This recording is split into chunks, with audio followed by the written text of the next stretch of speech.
asked Jack to play It Came Upon the Midnight Clear because it's one of my favourite carols.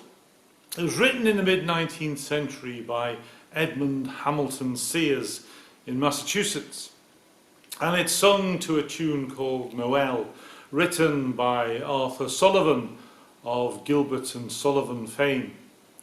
But it's a very popular carol, and it appears in over 800 hymnals, so it's seen a lot of use. And what I like about the carol is its practical attitude, rooted in a radical agenda that shows the depth of the transformation that the Christmas event is meant to bring into the world. It refuses to be tied down by past failures or difficulties. Indeed, it directly addresses them and says that these shall be overcome. God does not send his Son into the world because all is right with the world. Rather, he sends the Messiah because the world needs saving, mostly from itself.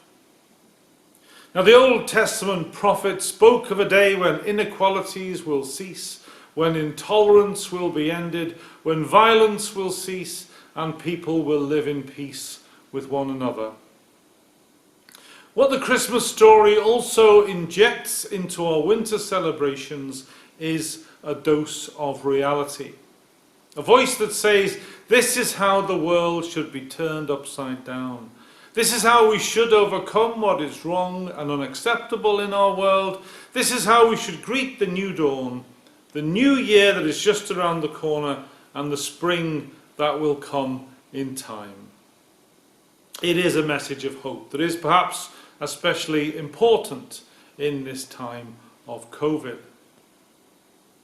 But in 1849, American Unitarian minister Edmund Hamilton Sears wrote his carol that's become universally popular. It Came Upon the Midnight Clear takes the moment when the angelic host bring their glorious song to the shepherds and makes it clear that they are singing this message still to the world. Above its sad and lowly plains they bend on hovering wing, and ever o'er its Babel sounds the blessed angels sing.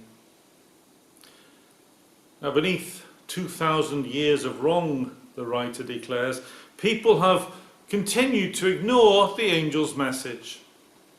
He calls upon people to hush their noise and listen for the angel's song.